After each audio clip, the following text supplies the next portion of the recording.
கர்த்தர் நல்லவர். இந்த காலவேளையிலே கர்த்தருடைய வார்த்தையை தியானிக்கும்படியாக கர்த்தர் நமக்கு தந்திருக்கிற வேத வசனங்கள் எபேசியர் நிருபத்திலிருந்து வாசிக்க போகிறோம். 6ஆம் அதிகாரம் 10 18 வரைக்கும் உள்ள வசனங்கள். இந்த வேத வசனங்களை விசுவாசத்தின் நல்ல போராட்டம் என்கிற தலைப்பிலே நாம் தியானிக்க போகிறோம். எபேசியர் 6ஆம் அதிகாரம் 10 18 வரைக்கும். கடைசியாக என் சகோதரரே, கர்த்தரிலும் அவருடைய சத்துவத்தின் வல்லமையிலும் பலப்படுங்கள். நீங்கள் பிசாசின் தந்திரங்களோடு எதிர்த்து நிற்க திராணி உள்ளவர்களாகும்படி தேவனுடைய சர்வாயுத வர்க்கத்தையும் தரித்துக் கொள்ளுங்கள். ஏனெனில் மாம்சத்தோடும் இரத்தத்தோடும் அல்ல, துரைத்தனங்களோடும் அதிகாரங்களோடும் இப்பிரபஞ்சத்தின் அந்தகார லோகாதிபதிகளோடும் வான மண்டலங்களில் உள்ள பொல்லாத ஆவிகளின் சேனைகளோடும் நமக்கு போராட்டம் உண்டு. ஆகையால் தீங்கு நாளிலே அவைகளை நீங்கள் எதிர்க்கவும் சகலத்தையும் செய்து முடித்தவர்களாய் நிற்கவும் பிராணி உள்ளவர்கள் ஆகும்படிக்கு தேவனுடைய சர்வாயுத வர்க்கத்தையும் எடுத்துக் கொள்ளுங்கள். சத்தியம் என்னும் கச்சையை உங்கள் அறையிலே கட்டினவர்களாயும் நீதி என்னும் மார்க்கவசத்தை தரித்தவர்களாயும் சமாதானத்தின் சுவிசேஷத்துக்குரிய ஆயத்தம் என்னும் பாதரட்சையை கால்களிலே தொடுத்தவர்களாயும் பொல்லாங்கையும் அக்கினி ஆஸ்திரங்களை எல்லாம் அவித்து போடத்தக்கதாய் எல்லாவற்றுக்கும் மேலாக விசுவாசம் என்னும் கேடகத்தை பிடித்துக் கொண்டவர்களாயும் நில்லுங்கள். ரட்சணியம் என்னும் தலைச்சீராவையும் தேவ வசனமாகிய ஆவியின் பட்டயத்தையும் எடுத்துக் கொள்ளுங்கள். எந்த சமயத்திலும் சகலவிதமான வேண்டுதலோடும் விண்ணப்பத்தோடும் ஆவியினாலே ஜெபம் பண்ணி அதன் பொருட்டு மிகுந்த மன உறுதியோடும் சகல பரிசுத்தவான்களுக்காகவும் பண்ணும் வேண்டுதலோடும் விழித்துக் கொண்டிருங்கள். ஒரு கிறிஸ்தவனுடைய வாழ்க்கையின் ஒழுக்க நெறிமுறைகளை நாம் இங்கே 10ஆம் வசனத்திலிருந்து 14ஆம் வசனம் வரைக்கும் பார்க்கிறோம். நம்முடைய ஒழுக்க நெறிமுறைகள் எப்படிப்பட்டதாக இருக்க வேண்டும் என்று அதிலே அவர் சொல்லுகிறார். கடைசியாக என் சகோதரரே, கர்த்தரிலும் அவருடைய சத்துவத்தின் வல்லமையிலும் பலப்படுங்கள். நீங்கள் பிசாசின் தந்திரங்களோடு எதிர்த்து நிற்க திராணி உள்ளவர்களாகும்படி தேவனுடைய சர்வாயுத வர்க்கத்தையும் தரித்துக் கொள்ளுங்கள். அப்படின்னு நாம் செய்ய வேண்டிய ஒழுக்க நெறிமுறைகள், கையாள வேண்டிய காரியங்களை இந்த 4 வசனங்களிலே 5 வசனங்களிலே 10, 11, 12, 13, 14 வசனங்களிலே தெளிவாக எழுதியிருக்கிறார். இது நம்முடைய வாழ்க்கையிலே ஒரு மேன்மையான அனுபவம் என்று நாம் கொள்ள வேண்டும். ஏனென்றால் நம்முடைய ஆவிக்குரிய வாழ்க்கையிலே நாம் பலப்பட்டவர்களாக, ஸ்ட்ராங்காக, உறுதியாக வளர்ந்து வருவதற்கு கர்த்தர் நமக்கு சகாயம் பண்ணுகிறார், நமக்கு கட்டளை கொடுக்கிறார், நம்மிடத்திலே அதை எதிர்பார்க்கிறார். ஒரு மேன்மையான அனுபவம். 10ஆம் வசனத்தை மறுபடியும் பாருங்கள். கடைசியாக என் சகோதரரே, கர்த்தரிலும் அவருடைய சத்துவத்தின் வல்லமையிலும் பலப்படுங்கள். நமக்கு ஒரு கட்டளை, நமக்கு ஒரு ஆசீர்வாதமான வார்த்தை, நமக்கு ஒரு நினைப்பூட்டுதலான ஒரு வார்த்தை. கர்த்தரிலும் அவருடைய சத்துவத்தின் வல்லமையிலும் பலப்படுங்கள் என்று அவர் சொல்லுகிறார். அடுத்து நம்ம 11 14 வரைக்கும் உள்ள வசனங்களை இன்னும் மறுபடியுமாக நாம் வாசித்து பார்க்க வேண்டும். ஒரு மனுஷனுடைய உண்மையான ஒரு மனப்போக்கு, உண்மையான வாழ்க்கையின் நெறிமுறை நடை எப்படி இருக்கும் அப்படிங்கறத அதுல தெளிவாய் சொல்லி இருக்கிறார். நம்முடைய வாழ்க்கை மாம்சத்தோடு யுத்தத்தோடு கூட ஒரு போராட்டத்தை குறித்ததாக அல்ல, மாம்சத்தோடு ரத்தத்தோடு அல்ல. நம்முடைய ஒரு போராட்டம் நமக்கு இருந்து கொண்டே இருக்கிறது. அது வான மண்டலங்களில் பொல்லாத ஆவிகளின் சேனைகளோடு கூட போராடுகிற போராட்டம் என்று அதிலே சொல்லப்பட்டிருக்கிறது. நம்முடைய உண்மையான வாழ்க்கையிலே நாம் காணப்படுகிற காரியங்கள் நம்ம எல்லாம் நேர்த்தியாக இருக்கிறது, நாம் கர்த்தருக்குள் பலப்பட்டிருக்கிறோம் என்று சொல்லி நாம் அசதியா இருந்து விடக்கூடாது. ஏனென்றால் நமக்கு கண்களுக்கு புலப்படாத விதத்திலே ஒரு போராட்டம் நம்முடைய வாழ்க்கையில எப்போது இருந்து கொண்டே இருக்கிறது. அந்த போராட்டத்திலே நாம் ஜெயிக்கிறவர்களாக இருக்க வேண்டும். இந்த போராட்டத்துக்கு பேரே என்ன? விசுவாசத்தின் நல்ல போராட்டம். நல்ல போராட்டத்தை நாம் போராட வேண்டும். பவுல் ஒரு நாளிலே சொன்னார், நல்ல போராட்டத்தை போராடினேன், ஓட்டத்தை முடித்தேன். நல்ல போராட்டத்தை நான் போராடினேன், ஓட்டத்தை முடித்தேன். அவர் முடித்தேன் என்று சொல்லும் போது அவருடைய வாழ்க்கையிலே தேவனுடைய சித்தத்தை அவர் செய்து நிறைவேற்றி விட்டதாக அவருக்கு ஆவியானவர் வெளிப்படுத்தி இருக்கிறார். இன்னும் அவர் மரிக்கவில்லை, அவர் சொல்லுகிறார், இப்பொழுது நல்ல போராட்டத்தை போராடினேன், ஓட்டத்தை முடித்தேன். அவரு என்னுடைய டியூட்டியை நான் முடிச்சுட்டேன் அப்படின்னு சொல்லுகிறாரு. பிறகு அவர் கடந்து போகிறார். நம்முடைய ஆண்டவராகிய இயேசு கிறிஸ்து தேவகுமாரன் சிலுவையிலே நமக்காக ஆரையப்பட்டிருந்த போது கூட முடிந்தது என்று சொன்னார். அவருக்கு இந்த பூமியில இருந்த இந்த போராட்டமான வாழ்க்கை, இந்த ஜெயம் எடுக்கிற ஒரு வாழ்க்கை, பிசாசை ஜெயித்த வாழ்க்கையை அவர் இந்த பூமியில முடித்தார். பிசாசை ஜெயித்து முடித்தார். போராட்டத்தை போராடி முடித்தார். அது ஒரு நல்ல போராட்டம். ஆனால் ஒரு கிறிஸ்தவனுக்கு வாழ்க்கையில வருகிற பிரச்சனைகள், பலவிதமான சோதனைகள் எல்லாம் நல்லது. அந்த போராட்டம் நல்ல போராட்டம். ஏனென்றால் இந்த போராட்டத்தை கொண்டு வருகிறதான வான மண்டலத்தின் பொல்லாத ஆவிகளை நாம் ஜெயித்தவர்களாக நாம் முன்னோக்கி கடந்து போகிறோம். ஏனென்றால் கர்த்தர் நமக்கு அனுமதித்த அந்த போராட்டத்தை கற்றிலும் அவருடைய சத்துவத்தின் வல்லமையிலும் நாம் பலப்பட்டு இருந்தபடினாலே நாம் ஜெயித்தோம். அல்லேலூயா, நாம் ஜெயித்தோம் அப்படின்னு சொல்லி சொல்லத்தக்கதாக இந்த காரியத்தை செய்து நிறைவேற்றுவதற்கு நம்முடைய வாழ்க்கையில நமக்கு சில காரியங்கள் நாம் செய்ய வேண்டும். ஒன்று என்னவென்றால், நாம் ஒரு போர்க்கவசம் அணிந்தவர்களாக இருக்க வேண்டும் என்று அங்கே ஆலோசனை சொல்லப்பட்டிருக்கிறது. தாவீது கோலியாத்தோடு கூட யுத்தம் பண்ணுவதற்காக ஆயத்தமானதை நாம் பார்க்கிறோம். ஆற்றங்கரையில போய் 5 கூழாங்கல்லை எடுத்து அடைப்ப பையிலே போட்டு அதை கொண்டு வந்து அதுக்குள்ளே கையை போட்டு எடுத்து கவன்ல வைத்து அதை சுழற்றி கோலியாத்துக்கு நெற்றியில பட எறிந்தான். அவன் முகம் குப்புற விழுந்தான் என்று சொல்லப்பட்டிருக்கிறது. முகம் குப்புற அவன் விழுந்தான். அந்த விழுந்த அந்த எதிராளி, தாவீதுடைய எதிராளி, நல்ல ஒரு போர்க்கவசம், அவன் சரீரம் முழுவதையும் பாதுகாக்கிறதற்கு ஏதுவான, மறைத்துக் கொள்வதற்கு ஏதுவான அந்த கவசம் அவன் தரித்திருந்தார். கொஞ்ச இடம் மட்டும் அந்த முகத்துல அந்த நெத்தி தெரிகிற மாதிரி, கண்ணு தெரிகிற மாதிரி மட்டும் அவன் கவசம் அணிந்திருக்கவில்லை. அந்த இடத்தை பார்த்து வைத்து தாவீது அடித்து அவனை கீழே தள்ளினான் என்று சொல்லி நம்ம பார்க்க முடிகிறது. இந்த போர்க்கவசம் ஒரு கிறிஸ்தவன் அணிந்து கொள்ள வேண்டிய போர்க்கவசம் நம்முடைய சொந்த பாதுகாப்புக்குரியது ஒன்று. ஆனால் கோலியாத் அதை அணிந்திருந்த போது அவனுக்கு அது பாதுகாப்பை கொடுக்கவில்லை. காரணம் என்னவென்றால், அவன் கர்த்தரிலும் அவருடைய சத்துவத்தின் வல்லமையிலும் பலப்பட்டு இருக்கவில்லை.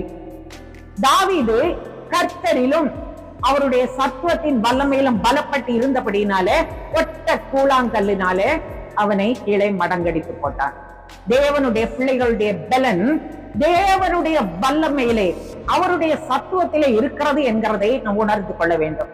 நாம் இந்த கவசம் அணிந்திருக்க வேண்டும். அது நமது பாதுகாப்புக்குரியது என்று சொல்லப்பட்டிருக்கிறது. நீங்க 14 to 17 வரைக்கும் உள்ள வசனத்தை வாசித்து பார்க்கும்போது நன்றாக அது விளங்கும். 17ஆம் வசனத்தின் முதல் பகுதி சொல்லுகிறது, ரட்சணியம் என்னும் தலைச்சீராவையும். பிற்பகுதி சொல்லுகிறது, தேவ வசனமாகிய ஆவியின் பட்டயத்தையும் எடுத்துக் கொள்ளுங்கள். ஒன்று நம்முடைய பாதுகாப்புக்குரியது, இன்னொன்று எதிர்த்து போரிடக்கூடியது.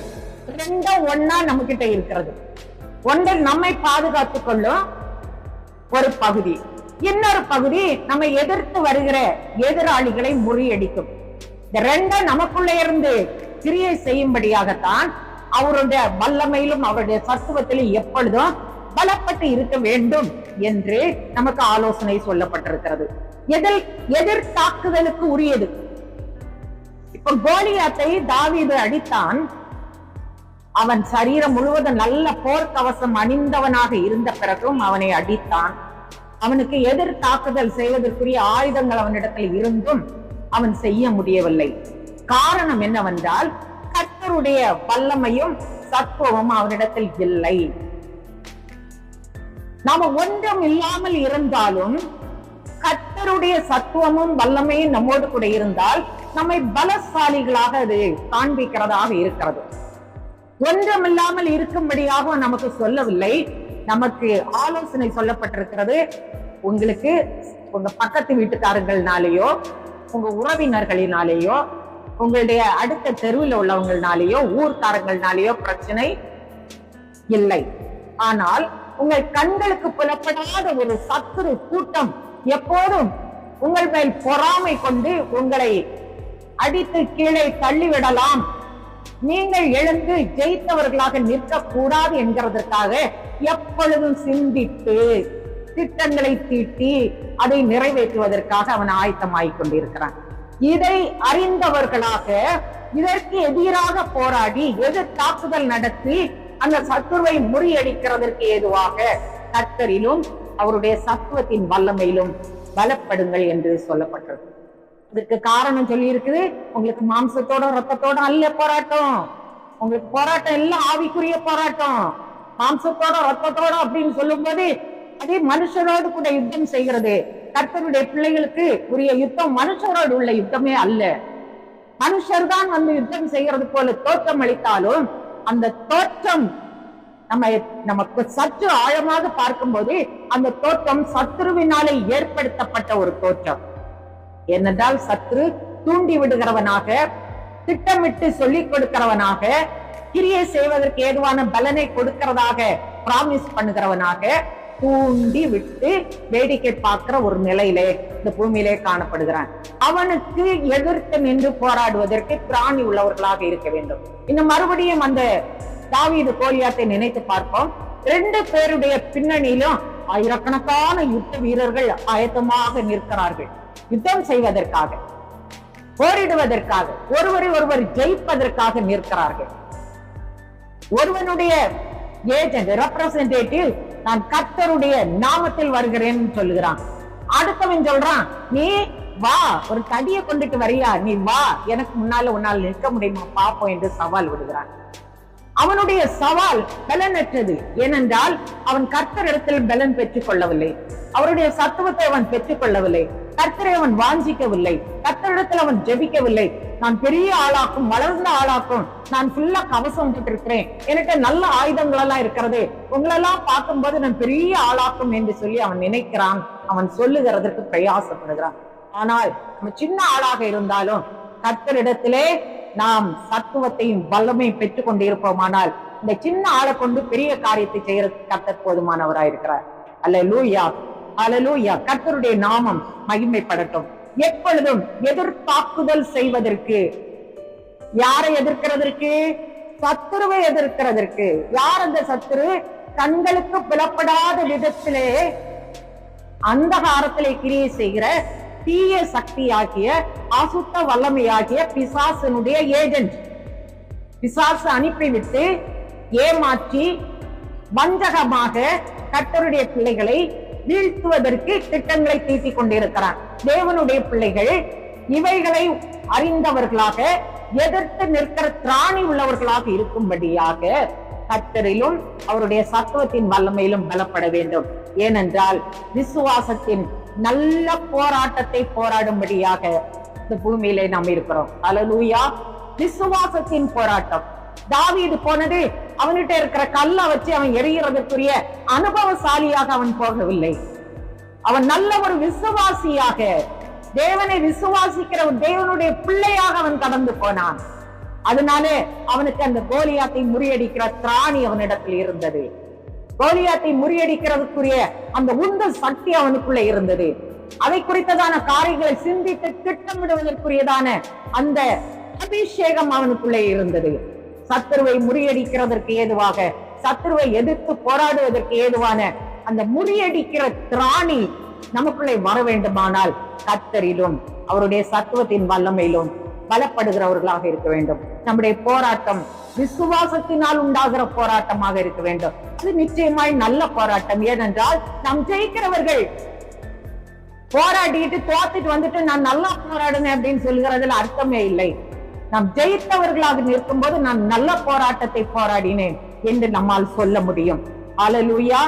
இப்படி ஜெயிக்கிறவர்களாக நிற்கிறதற்கு மாம்சத்தையும் ரத்தத்தையும் அல்ல, ஆவிக்குரிய அந்தகார வல்லமைகளாக இருக்கிற வான மண்டலத்தில் போராடி கொண்டிருக்கிற, வானம் மண்டலத்தில் குடிகொண்டிருந்து பூமியில இருக்கிற மனுஷரோடு கூட போராடி கொண்டிருக்கிற இந்த பொல்லாத சக்திகளோடு கூட நாம் போராட வேண்டியவர்கள். அதற்காக நாம் எப்பொழுது ஆயத்தமாக இருக்க வேண்டும் என்கிற அந்த யோசனை, அந்த எண்ணம், அந்த நினைவுகள், இந்த திட்டம் எப்போதும் நம்மோடு இருந்து கொண்டே இருக்க வேண்டும். அல்லேலூயா. கிறிஸ்தவன் ஒரு ஜெப வீரனாக, ஜெப வாழ்க்கை அவனுடைய வாழ்க்கையாக இருக்கும் போது அவன் ஜெயிக்கிறவனாக இருக்கிறதற்கு நல்ல சாத்தியக்கூறுகள் இருக்கிறது. ஜெபிச்சா மட்டும் போதும், வேற ஒன்னும் செய்ய வேண்டாம் என்று அல்ல. கர்த்தரோடு கூட நெருக்கமாய் அவருடைய சத்துவம், அவருடைய வல்லமை எல்லாம் நமக்குள்ளே இருந்து கிரியை செய்கிறதற்கு ஏதுவாக அவரோடு கூட உள்ள அந்த நெருக்கமான உறவு நம்மிடத்திலே பலப்பட்டு கொண்டே இருக்க வேண்டுமானால் நாம் ஜெபிக்கிறவர்களாக இருக்க வேண்டும். 18வது வசனம் பாருங்க. எந்த சமயத்திலும் சகலவிதமான வேண்டுதலோடும் விண்ணப்பத்தோடும் ஆவியினாலே ஜெபம் பண்ணி அதன் பொருட்டு மிகுந்த மன உறுதியோடும் சகல பரிசுத்தவான்களுக்காகவும் பண்ணும் வேண்டுதலோடும் விழித்துக் கொண்டிருங்கள். விழித்துக் கொண்டிருங்கள்னா ராத்திரி உறங்காதீங்கன்னு சொல்லவில்லை, ஜாக்கிரதையா இருங்க. எப்ப ஜாக்கிரதை குறைவா இருக்குதோ அப்ப அவன் புகுந்துருவான் உள்ள. அவன் உள்ளே புகுந்து அவனுடைய திட்டங்களை நமக்கு முன்பாக காண்பித்து, கவர்ச்சிகரமாக காண்பித்து, ஓ இதுவும் நன்றாகத்தானே இருக்கிறது என்று நினைக்கிற விதத்திலே துருபதேசங்களுக்குள்ளே கிறிஸ்தவர்கள் அப்படிதான் போய் சிக்கிக் கொள்கிறார்கள். ஆமா, நல்லதானே இருக்கு, சரியா சொல்றாங்களே, பைபிள்குள்ள இருந்தானே சொல்றாங்க அப்படின்னு நினைக்கிறது. ஏனென்றால் அப்படி நினைக்க காரணம் என்னவென்றால் வேதத்தை சரியாக படிக்கிறதில்லை, தியானம் பண்ணுகிறதில்லை, அதுல என்ன இருக்குதுங்கிறது எந்த ஐடியாவும் இருக்கிறது இல்லை.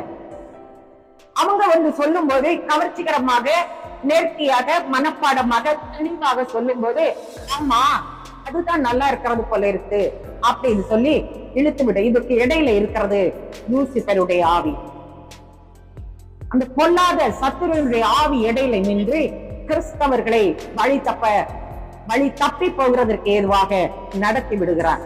நம்முடைய ஜெபம், ஒரு கிறிஸ்தவனுடைய ஜெபம் விடாப்பிடியான ஜெபமாக இருக்க வேண்டும். எந்த சமயத்திலும் எல்லா ஆசீர்வாதமும் நிறைவாயிருக்கும் போதும், பிரச்சனை நிறைவாயிருக்கும் போதும், ராத்திரியா இருக்கும் போதும், பகலாக இருக்கும் போதும், எந்த சமயத்திலும், சமயம் நமக்கு சாதகமாக இருந்தாலும் சாதகம் இல்லாமல் இருந்தாலும், எந்த சமயத்திலும் சகலவிதமான வேண்டுதலோடும் விண்ணப்பத்தோடும் ஆவியினாலே ஜெபம் பண்ணி, அல்லேலூயா, ஆவியினாலே ஜெபம் பண்ணி தனியா கர்த்தரோடு கூட உறவாடிட்டு இருக்கும்போது அந்நிய பாஷையிலும் பேசுங்க. கொஞ்ச நேரம், ஒரு அரை மணிக்கூர் அந்நிய பாஷையில பேசுங்க, ஒரு மணிக்கூர் அந்நிய பாஷையில பேசுங்க. ஆண்டவரோடு கூட பேசிக்கிட்டே இருங்க. நேரம் போறது தெரியாம பேசுங்க. சகலவிதமான வேண்டுதலோடும் விண்ணப்பத்தோடும் ஆவியினாலே ஜெபம் பண்ணி, ஆவியினாலே. அல்லேலூயா. நம்முடைய ஜெபம் குறைபட்டு போகிற நேரத்துல நம்முடைய பிரச்சனை கொஞ்சம் மேலோங்கி வரும். பெலூன் பெருசா ஊதி நமக்கு பயமா இருக்கிற மாதிரி, பயம் காட்டுற மாதிரி இருக்கும். ஜெபத்தை கொஞ்சம் கூட்டிட்டீங்கன்னா பெலூன் அதோடைய ஊக்கம் கொஞ்சம் குறையும். நல்லா ஜெபம் பண்ணுங்க, ஆவியில நிறைந்து ஜெபம் பண்ணுங்க. சகல விதமான வேண்டுதலும் விண்ணப்பத்தோடும். நம்மளுக்குள்ளதான் எல்லாம் சொல்லியாச்சே, எல்லாம் சொல்லிட்டோன்னு இருக்காதீங்க. பக்கத்துல உள்ளவங்களுக்கு, மற்றவங்களுக்கு சொல்லுங்க, பக்கத்துல இருக்கிற குடும்பக்காரங்களுக்கு சொல்லுங்க, தெருவுல இருக்கிறவங்களுக்காக சொல்லுங்க, ஊர்ல இருக்கிறவங்களுக்காக சொல்லுங்க. ரட்சிக்கப்பட மாட்டேன், தேவனே இல்ல, இதெல்லாம் சொல்லிட்டு இருக்கிறவங்களுக்காகவும் சொல்லுங்க. என்ன சொல்லணும்? ஆண்டவர்கிட்ட அவர்களை குறித்து சொல்லுங்க, பாரத்தோடு சொல்லுங்க, இருதயத்துக்குள்ள இரக்க சிந்தையோடு சொல்லுங்க, அழுகையோடு சொல்லுங்க, வியாகுலத்தோடு கூட சொல்லுங்க. அவங்களுக்காக எல்லாம் சொல்லிட்டே இருக்கும்போது நம்முடைய ஆசீர்வாதம் பெருகிட்டே இருக்கும். எந்த சமயத்திலும் சகல விதமான வேண்டுதலோடும் விண்ணப்பத்தோடும் ஆவியினாலே ஜெபம் பண்ணுங்க. ஜெபம் பண்ணும் போதெல்லாம் நம்ம ஏதோ சொல்லிட்டு ஸ்தோத்திரம் சொல்லிட்டு அவங்க ஒரு ஜெப குறிப்பிட்டாங்க, இவங்க ஒரு ஜெப குறிப்பிட்டாங்க, நம்ம வீட்டுல எத்தனை காரியங்கள் இருக்கு எல்லாம் ஜெபிக்கணும் சொல்லிட்டு ஜெபிச்சுட்டு ஓடிடாதீங்க. ஆண்டவரோடு கூட இடைப்படுங்க, ஆண்டவரோடு கூட ரகசியம் பேசுங்க. எப்படி ரகசியம் பேசுவீங்க ஆண்டவரோடு கூட? நம்ம தமிழ்லயும் இங்கிலீஷ்லயும் பேசிக்கிட்டு இருந்தா பக்கத்துல இருக்கிறவங்களுக்கு எல்லாம் தெரிஞ்சு போயிரும். நம்ம இந்த ஊர்ல இருக்கிற சாத்தானுக்கு தெரியும் நம்ம பாஷை. நம்ம வேற பாஷையில பேசினாதான் சாத்தானுக்கு தெரியாது. சாத்தானுக்கு எல்லா பாஷையும் தெரியும்னு நினைக்காதீங்க. ஒரே நேரத்துல எல்லா இடத்துலயும் சாத்தான் இருப்பான்னு நினைக்காதீங்க. அவன் ஒரே இடத்துல சுத்தி சுத்தி அந்த ஒரே ஆளை பிடிச்சு தள்ளுறதுக்கே முயற்சி பண்ணிட்டு இருப்பான். நீங்க அவன் பிடிச்சு தள்ளுவான், இவங்க குப்புற அடிச்சு விழுவாங்க, கர்த்தருடைய பலத்தால எழும்புவாங்க, மறுபடியும் வந்து தள்ளி விட வருவான், மறுபடியும் எழும்புவாங்க, இன்னும் தள்ளி விட வருவான். அவனுக்கு வேலையே தள்ளி விடுறதுதான், தள்ளி விடுறக்கே வருவான். ஆனாலும் கர்த்தருடைய பிள்ளைகள் 7 முறை விழுந்தாலும் திரும்ப எழுந்திருப்பார்கள்ங்கிற நிச்சயம் நம்பிக்கையும் அந்தந்த பிள்ளைகளுக்கே வேண்டும். விழுந்தாலும் எழும்பிடலாம், கர்த்தர் நம்மை தூக்கி பிடிச்சுடுவாரு, நான் விழுந்தாலும் கர்த்தர் என்னை தாங்கி பிடித்துக் கொள்வார் அப்படிங்கிற ஒரு நம்பிக்கையில எழுந்து நிற்கிறதற்கு தைரியம் உள்ளவர்களாக இருக்க வேண்டும். அதனால அந்நிய பாஷையில பேசுங்க. ராத்திரி நேரத்துல ஒருத்தர் இல்லாத நேரத்துல ஒத்தலை ஜெபிக்கும் போது நம் தனியாக கர்த்தரோடு கூட ஜெபிக்கிறதற்காக, அவர் சமூகத்தில இருந்து உறவாடுறதுக்காக, அவர் பாதத்துல காத்திருக்கிறதுக்காக போயிருக்கும் போது நிறைய நேரம் அந்நிய பாஷையில பேசுங்க. சாசு கேட்டு கேட்டு பாப்பான், விட்டு பாப்பான், அவனுக்கு என்னது ஒண்ணும் புரியல, ஏதோ கச்சாமுச்சாங்கிறாங்களே அப்படின்னு சொல்லிட்டு சரி நம்ம அவங்கள போய் பார்த்துட்டு வந்துடலாம். அவருக்குள்ள இவங்க எங்க இருந்து கச்சாமுச்சான்னு சொல்றதுக்குள்ள நம்ம இன்னொரு வேலையை முடிச்சுட்டு வந்துடலாம்னு அவன் இவங்களை விட்டுட்டு போயிடுவான். அல்லேலூயா. கர்த்தர் உங்களுக்கு நல்ல வெளிப்பாடுகளை தருவார், நல்ல ரகசியங்களை வெளிப்படுத்துவார், நிச்சயமான காரியங்களை தைரியமாய் சொல்லும்படியாக கர்த்தர் உங்களுக்கு காண்பிப்பாரு. அப்பதான் காமிப்பாருங்க. எனக்கு தெரியல உனக்கு தெரியல அப்படின்னு சொல்லி நம்ம ஒன்றும் சொல்லி கொண்டு நிற்காதபடிக்கு எல்லாருக்கும் தெரியும். கர்த்தரோடு கூட நம்ம இசைந்திருக்கும் போது எல்லாவற்றையும் கர்த்தர் நமக்கு காண்பித்து நாம் செய்யும்படியா, நம்முடைய சொந்த கைகளினாலே செய்யும்படியாக கர்த்தர் நமக்கு செய்வார். ஹல்லேலூயா, ஹல்லேலூயா. ஒரு கிறிஸ்தவனுடைய ஜெபம் விடாப்பிடியான ஜெபம், விடாப்பிடி, விட்டுறக்கூடாது, ஸ்டாப் பண்ணிடக்கூடாது, இடையில நின்று விடக்கூடாது. 4 நாள் கொஞ்சம் உடம்பு முடியல அதனால ஜெபிக்கிறத விட்டுட்டேன், 4 நாள் கொஞ்சம் அப்படியாக்கும் பிஸியா இருந்து அதனால பைபிள் பிடிக்க விட்டுட்டேன். விட்டுற காரியத்தை ஜபமும் பைபிள் பிடிக்கிறதும் தியானம் பண்றதுமே அல்ல, வேற ஏதாவது காரியங்களை செலக்ட் பண்ணி அதை கொஞ்சம் தள்ளி வைங்க. அல்லேலூயா. கர்த்தர் நம் பட்சத்தில் இருக்கும் போது நம்ம யாருக்கும் பயப்பட வேண்டிய அவசியமே கிடையாது. கர்த்தர் நம் பட்சத்தில் இருக்கும் போது நமக்கு ஒரு எதிராளி வந்து இருப்பான் அப்படிங்கிறதையும் நம்ம நினைச்சு இச்சப்பட வேண்டிய அவசியமே இல்லை. விடாப்பிடியான ஜபத்தை நாம் ஜெபிக்கும் போது பரிந்து பேசுகிற ஒரு ஜபமும் அது கூட இருக்கணும். பரிந்து பேசுகிறது, நமக்காக மட்டும் எப்பவும் ஜெபிக்கிறக்கூடாது. அதை ஏற்கனவே உங்களுக்கு சொன்னேன். பரிந்து பேசுகிற ஜபம், மற்றவர்களுக்காக பாரப்படுகிறது, மற்றவர்களுக்காக அழுகிறது, மற்றவர்களுக்காக கண்ணீர் வடிக்கிறது. இன்னொருத்தருடைய பாரத்தை ஆண்டவருடைய சமூகத்திலே கொண்டு போகும்போது கண்ணீர் வடித்து ஜெபிக்க வேண்டும். தேவனுக்கு மனுஷருக்கு நடுவுல ஒரு பரிந்து பேசுகிறவர்களாக, மத்தியஸ்தர்களாக நிற்கிறதற்கு பிரயாசப்பட வேண்டும். யோபு ஒரு நாள்ல சொன்னாரு, ஆண்டவருக்கும் எனக்கும் நடுசுல யாராவது ஒருத்தர் பேசுறதுக்கு வந்தா நல்லா இருக்குமே, ஒரு மத்தியஸ்தன் இருந்தா நல்லா இருக்குமே அப்படின்னு ஆர்வப்பட்டு அவர் வாஞ்சித்து தேடிக்கொண்டிருந்தார். கர்த்தர் யோபுவையே ஒரு மத்தியஸ்தம் பண்ணக்கூடிய ஒரு ஸ்தானத்திலே கொண்டு வந்தார். நம்முடைய இருதயத்தின் வாஞ்சிகளை நம்மிலே நிறைவேற்றுவதற்கு அவர் போதுமான ஆண்டவராயிருக்கிறார். என்ன வாஞ்சிக்கிறீர்களோ அதை உங்களிலே நிறைவேற்றுவார். மற்றவர்கள் நன்றாக இருப்பதற்காக, மற்றவர்கள் உயர்ந்திருப்பதற்காக, அவர்கள் சிறந்திருப்பதற்காக, அவர்களுக்காக நீங்கள் ஊக்கத்தோடு பாரத்தோடு பரிந்து பேசுகிற ஒரு அனுபவத்தை நீங்கள் வைத்துக் கொண்டிருக்கும் போது உங்களுடைய வாஞ்சையை கர்த்தர் காண்கிறார், உங்களிலேயே அதை நிறைவேற்றுவார். அல்லேலூயா. விடாப்பிடியான ஒரு ஜபம் நம்ம ஜெபிக்கிறவர்களாக இருக்கும் போது விசுவாசத்தின் நல்ல போராட்டத்தை போராடுவோம். ஓட்டத்தை ஜெயமாய் நான் முடித்தேன் என்று சொல்லத்தக்கதாக அந்த ஓட்டம் இருக்கும். ஹல்லேலூயா, ஹல்லேலூயா. பிலிப்பியர் 4ஆம் அதிகாரம் 6ஆம் வசனத்தை பாருங்க.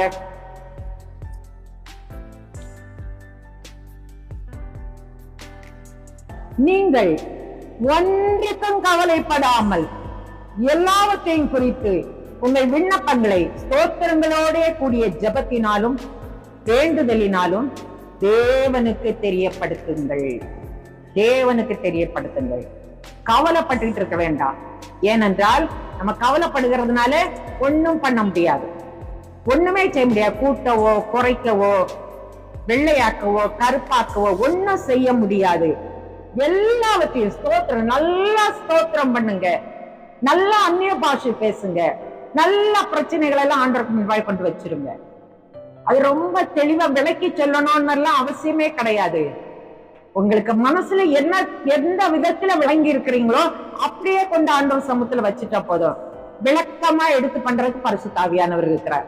நீங்க ஏற்ற வார்த்தைகளை சொல்வதற்கு அறியாது இருக்கும் போது வாக்கு கடங்காத பெருமூச்சுகளோடு கூட உங்களுக்காக பரிந்து பேசுகிற ஆவியானவர் உங்களுக்குள்ளே இருக்கிறார். அதனால எனக்கு அப்படியெல்லாம் சொல்ல தெரியாது, எனக்கு ஜெபிக்க தெரியாது, இப்படி செய்ய தெரியாது, ஒன்னும் சொல்லவே வேண்டாம். உங்களுக்கு எது புரிஞ்சிருக்கிறோ, எந்த மட்டுக்கும் நீங்க அறிஞ்சிருக்கிறீங்களோ புரிஞ்சிருக்கோ அப்படியே கொண்டு ஆண்டவர்கிட்ட வச்சிருங்க. மீதிய பரிசுத்த ஆவியானவர் எல்லாம் அலசி பார்த்து நேர்த்தியா எதை செய்து அங்கே கொண்டு ஒப்படைச்சிருவார். எங்க ஒப்படைக்கணுமோ அங்க ஒப்படைச்சிருவார். கொரியர்ல போடுற மாதிரி அட்ரஸ் எழுதி பைசா எல்லாம் கொடுத்து அங்க கொண்டு போட்ட மாதிரி போதும், அது போக வேண்டிய இடத்துக்கு போயிடும். அது போல நம்முடைய ஜெபங்களும் அப்படிதான். ஆவியில நிறைந்து அந்நிய பாஷையில பேசி நல்ல ஸ்தோத்திரம் பண்ணி ஆண்டவர் சமத்துல காத்திருந்து எல்லா விண்ணப்பங்களையும் மற்றவர்களுக்காக பரிந்து பேசுகிற எல்லா காரியங்களையும் கொண்டு, அதை குறித்து எனக்கு நல்ல தெளிவு ஒண்ணு இல்ல, இன்னாரும் போராடுறாங்க, மனதளவில் போராடுகிறார்கள், வார்த்தையில சொல்லல, அவங்கள வேற விதத்துல கேள்வி கேட்டு குழப்ப முடியாது.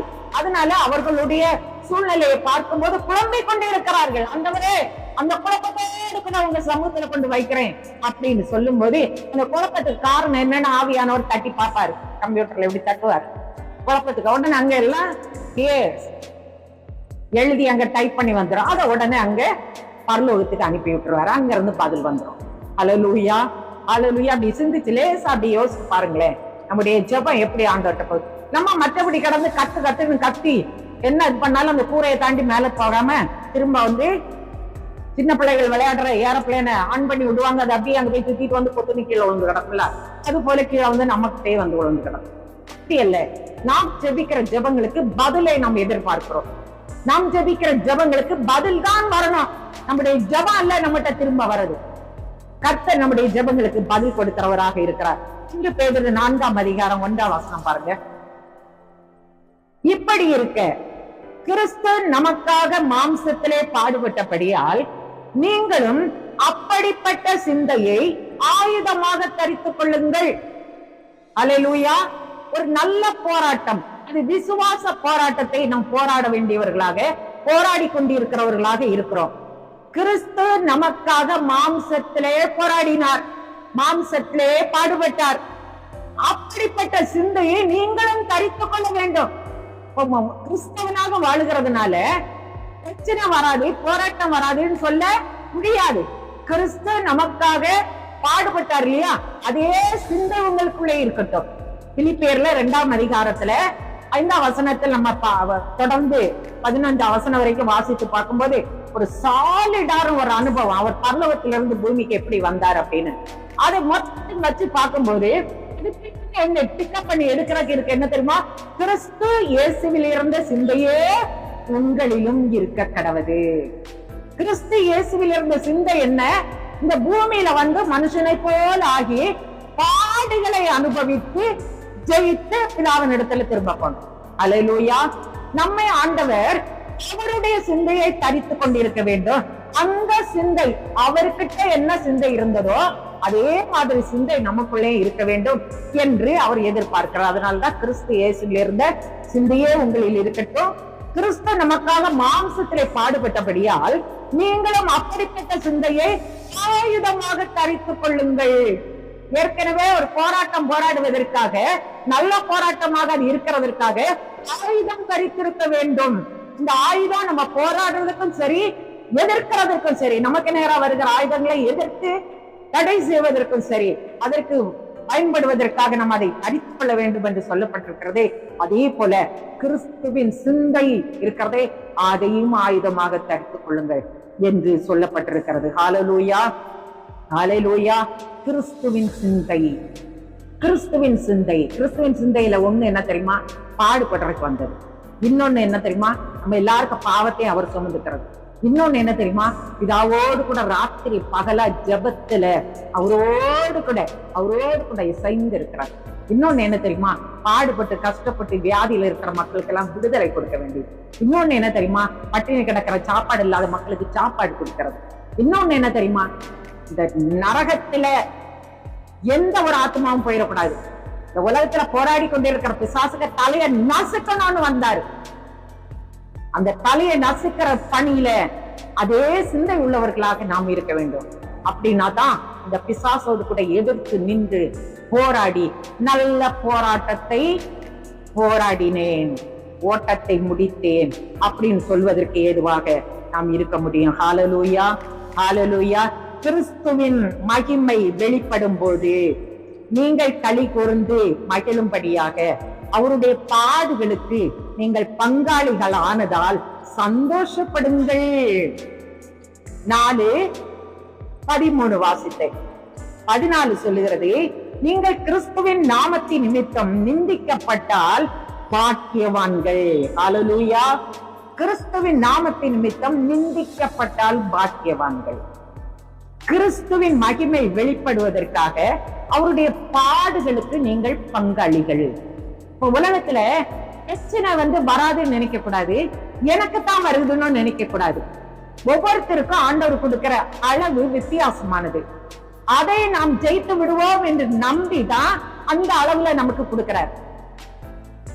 ஒவ்வொருத்தருக்கும் ஒவ்வொரு மாதிரி இருக்கிறதுக்கு காரணம் என்னன்னா, இந்த டெஸ்ட் இவங்க பாஸ் பண்ணிடுவாங்க, அந்த டெஸ்ட கொடுத்தா கொஞ்சம் கஷ்டம் அப்படின்னு அவங்க பாஸ் பண்ணிடணும். ஏன்னா அவங்க பிள்ளை இல்லையா, ஆண்டவருக்கு பிள்ளைகள் இல்லையா, நம்ம அவங்க பாஸ் பண்ணிடணும் அப்படிங்கிறதுக்காக அவங்களுக்கு லகுவா இருக்கிற மாதிரி அவங்க படிச்ச பாடத்துல இருந்து வர மாதிரி தான் ஆண்டவர் நமக்கு டெஸ்ட் கொடுப்பாரு.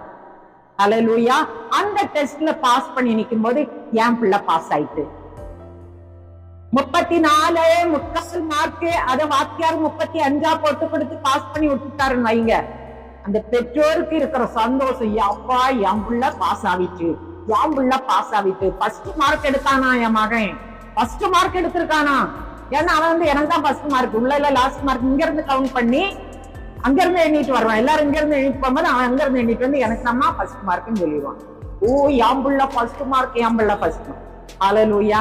நம்மள ஆண்டவரு கீழே இருந்து எண்ணினாலும் சரி, மேல இருந்து எண்ணினாலும் சரி, எங்க இருந்து எண்ணினாலும் சரி, அவருக்கு பிள்ளைங்க நன்றாக செய்தார்கள், நன்றாக செய்தார்கள்.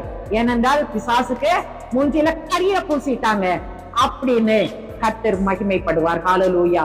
ஆகவே நம்முடைய கர்த்தர், நம்முடைய இரட்சகர், நம்முடைய பாவங்களை மன்னித்தவர், நமக்காக போராடினவர், நமக்காக பாடு சகித்தவர், அதற்காக பூமியில வந்தவர், அவருடைய சிந்தையை தரித்துக் கொண்டவர்களாக நல்ல போராட்டத்தை போராடுகிற ஒரு அனுபவத்துக்குள்ளாய் கடந்து போவோம். நல்ல போராட்டம், என்ன பிரச்சனை வந்தா நல்ல போராட்டம், நல்ல போராட்டம். ஏனென்றால் ஜெயிக்கிற போராட்டம். தாவீது போராடினது நல்ல போராட்டமா? சின்ன குட்டி கல்ல எடுத்து கோலியாத்த விழ தள்ளினது நல்ல போராட்டமா? நல்ல போராட்டம். கோலியாத் வந்து கவசம் அணிஞ்சுட்டு நின்று என்ன பிரயோஜனம்? அவன் நல்ல போராட்டமா போறனா? இல்லை. கர்த்தர் தம்முடைய பிள்ளைகளாகிய நமக்கு அனுமதித்திருக்கிற நல்ல போராட்டத்தை ஜெயிக்கிறவர்களாக, ஜெயித்து நிற்கிறவர்களாக நாம் கடந்து போக ஆண்டவர் நமக்கு உதவி செய்வாராக. இந்த வேத வசனங்கள் தொடர்ந்து நமக்கு அந்த இருதயத்தில இருந்து பக்குவமாய் நமக்கு உதவி செய்வதாக. கர்த்தரோடு கூட இசைந்திருப்போம், அவரில் தியானமாயிருப்போம், அவரோடு கூட உறவாடி கொண்டிருப்போம். இந்த வாழ்க்கை கர்த்தர் ஆசீர்வாதமாக்குவார். நல்ல போராட்டத்தை நாம் போராடினேன் என்று சொல்லத்தக்கதாக சாட்சி பகர முடிய கர்த்தர் நமக்கு கிருபை செய்வார். ஜெபம் பண்ணுவோம். நல்ல பிதாவே, நாங்கள் உம்மை ஸ்தோத்திரிக்கிறோம். உம்முடைய கரத்துல எங்களை தாழ்த்தி ஒப்புக் கொடுக்கிறோம். உம்முடைய வார்த்தைகள் எங்களை தட்டி எழுப்பி இருக்கிறது ஆண்டவரே. உம்முடைய வார்த்தைகள் எங்களை சிந்திக்க தூண்டி இருக்கிறது ஆண்டவரே. உம்முடைய வார்த்தைகளினாலே இந்த சமூகத்தில் அதிகமாய் காத்திருக்க நாங்கள் ஒரு தீர்மானம் எடுக்கிறோம் ஆண்டவரே. நாங்கள் அந்நிய பாஷைகளிலே பேசி உம்முடைய சமூகத்தில் இருந்து உம்மோடு கூட உறவாடி உம்முடைய சிந்தையை தரித்துக் கொண்டு பிசாசை ஜெயிக்க வேண்டும் என்கிற ஒரு துணிவோடு கூட, விசுவாசத்திலே உறுதியோடு கூட நாங்கள் இந்த பூமியிலே உடைய ராஜ்யத்தை கட்டி எழுப்பதற்காக முன்னோக்கி செல்ல கர்த்தர் எங்களை பலப்படுத்தும்படியாக ஜெபிக்கிறோம். நாங்கள் ஒரு நல்ல போராட்டத்தை போராடி ஓட்டத்தை முடிக்கும்படியாக கர்த்தர் எங்களுக்கு பலன் தார். எங்களை தாழ்த்துகிறோம்.